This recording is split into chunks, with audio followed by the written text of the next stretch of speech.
சங்கீதம் அதிகாரம் 68. தேவன் எழுந்தருளுவார், அவருடைய சத்துருக்கள் சிதறுண்டு அவரை பகைக்கிறவர்கள் அவருக்கு முன்பாக ஓடிப் போவார்கள். புகை பறக்கடிக்கப்படுவது போல அவர்களை பறக்கடிப்பீர். மெழுகு அக்கினிக்கு முன் உருகுவது போல துன்மார்க்கர் தேவனுக்கு முன் அழிவார்கள். நீதிமான்களோ தேவனுக்கு முன்பாக மகிழ்ந்து களி கூர்ந்து ஆனந்த சந்தோஷமடைவார்கள். தேவனை பாடி அவருடைய நாமத்தை கீர்த்தனம் பண்ணுங்கள். வனாந்தரங்களில் ஏறி வருகிறவருக்கு வழியை ஆயத்தப்படுத்துங்கள். அவருடைய நாமம் யெகோவா, அவருக்கு முன்பாக களி கூறுங்கள். தம்முடைய பரிசுத்த வாசஸ்தலத்தில் இருக்கிற தேவன் திக்கற்ற பிள்ளைகளுக்கு தகப்பனும் விதவைகளுக்கு நியாயம் விசாரிக்கிறவருமாயிருக்கிறார். தேவன் தனிமையானவர்களுக்கு வீடு வாசல் ஏற்படுத்தி கட்டுண்டவர்களை விடுதலையாக்குகிறார். துரோகிகளோ வறண்ட பூமியில் தங்குவார்கள். தேவனே, நீர் உம்முடைய ஜனங்களுக்கு முன்னே சென்று அவாந்தர வெளியிலே நடந்து வருகையில் சேலா. பூமி அதிர்ந்தது, தேவனாகிய உமக்கு முன்பாக வானமும் பொழிந்தது.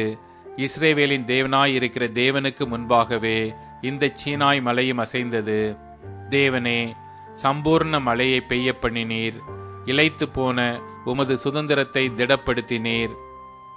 உம்முடைய மந்தை அதிலே தங்கியிருந்தது. தேவனே, உம்முடைய தயையினாலே ஏழைகளை பராமரிக்கிறீர். ஆண்டவர் வசனம் தந்தார், அதை பிரசித்திப்படுத்துகிறவர்களின் கூட்டம் மிகுதி. சேனைகளின் ராஜாக்கள் தத்தளித்து ஓடினார்கள். வீட்டிலிருந்த ஸ்திரீயானவள் கொள்ளை பொருளை பங்கிட்டாள். நீங்கள் அடுப்பின் அடியில் கிடந்தவர்களாயிருந்தாலும் வெள்ளியால் அலங்கரிக்கப்பட்ட புறாச்சிறகுகள் போலவும் பசும் பொன் நிறமாகிய அதன் இறகுகளின் சாயலாகவும் இருப்பீர்கள். சர்வ வல்லவர் அதில் ராஜாக்களை சிதறடித்த போது அது சல்மோன் மலையின் உறைந்த மலை போல் வெண்மையாயிற்று. தேவ பர்வதம் பாசான் பர்வதம் போல் இருக்கிறது. பாசான் பர்வதம் உயர்ந்த சிகரங்கள் உள்ளது. உயர்ந்த சிகரமுள்ள பர்வதங்களே, ஏன் துள்ளுகிறீர்கள்?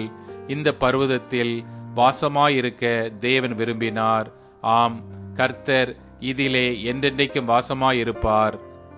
தேவனுடைய ரதங்கள் 10,000ங்களும் 1000,000ங்களுமாயிருக்கிறது. ஆண்டவர் பரிசுத்த ஸ்தலமான சீனாயில் இருந்த வண்ணமாய் அவைகளுக்குள் இருக்கிறார். தேவரீர் உன்னதத்திற்கு ஏறி சிறைப்பட்டவர்களை சிறையாக்கி கொண்டு போனீர். தேவனாகிய கர்த்தர் மனுஷருக்குள் வாசம் பண்ணும் பொருட்டு துரோகிகளாகிய மனுஷர்களுக்காகவும் வரங்களை பெற்றுக்கொண்டீர். என்னாலும் ஆண்டவருக்கு ஸ்தோத்திரம் உண்டாவதாக. நம்மேல் பாரம் சுமத்தினாலும் நம்மை ரட்சிக்கிற தேவன் அவரே. சேலா. நம்முடைய தேவன் ரட்சிப்பை அருளும் தேவனாயிருக்கிறார்.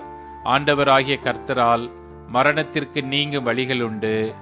மெய்யாகவே தேவன் தம்முடைய சத்துருக்களின் சிரசையும் தன் அக்கிரமங்களில் துணிந்து நடக்கிறவனுடைய மயிருள்ள உச்சந்தலையையும் உடைப்பார். உன் கால்கள் சத்துருக்களின் இரத்தத்தில் பதியும்படியாகவும் உன் நாய்களின் நாவு அதை நக்கும்படியாகவும் என்னுடைய ஜனத்தை பாசானிலிருந்து திரும்ப அழைத்து வருவேன். அதை சமுத்திர ஆழங்களிலிருந்தும் திரும்ப அழைத்து வருவேன் என்று ஆண்டவர் சொன்னார். தேவனே, உம்முடைய நடைகளை கண்டார்கள். என் தேவனும் என் ராஜாவும் பரிசுத்த ஸ்தலத்திலே நடந்து வருகிற நடைகளையே கண்டார்கள். முன்னாக பாடுகிறவர்களும் பின்னாக வீணைகளை வாசிக்கிறவர்களும் சுற்றிலும் தம்புரு வாசிக்கிற கன்னிகைகளும் நடந்தார்கள். இஸ்ரவேலின் ஊற்றிலிருந்து தோன்றினவர்களே, சபைகளின் நடுவே ஆண்டவராகிய தேவனை ஸ்தோத்திரியுங்கள். அங்கே அவர்களை ஆளுகிற சின்ன பென்யமீனும் யூதாவின் பிரபுக்களும் அவர்கள் கூட்டமும் செபுலோனின் பிரபுக்களும் நப்தலியின் பிரபுக்களும் உண்டு. உன் தேவன் உனக்கு பலத்தை கட்டளையிட்டார். தேவனே, நீர் எங்கள் நிமித்தம் உண்டு பண்ணினதை திடப்படுத்தும். எருசலேமில் உள்ள உம்முடைய ஆலயத்தின் நிமித்தம் ராஜாக்கள் உமக்கு காணிக்கைகளை கொண்டு வருவார்கள். நாணலில் உள்ள மிருக கூட்டத்தையும் ஜனங்களாகிய கன்றுகளோட கூட ரிஷப கூட்டத்தையும் அதட்டும். ஒவ்வொருவனும் வெள்ளி பணங்களை கொண்டு வந்து பணிந்து கொள்ளுவான். யுத்தங்களில் பிரியப்படுகிற ஜனங்களை சிதறடிப்பார். பிரபுக்கள் எகிப்திலிருந்து வருவார்கள். எத்தியோப்பியா தேவனை நோக்கி கையெடுக்க தீவிரிக்கும்.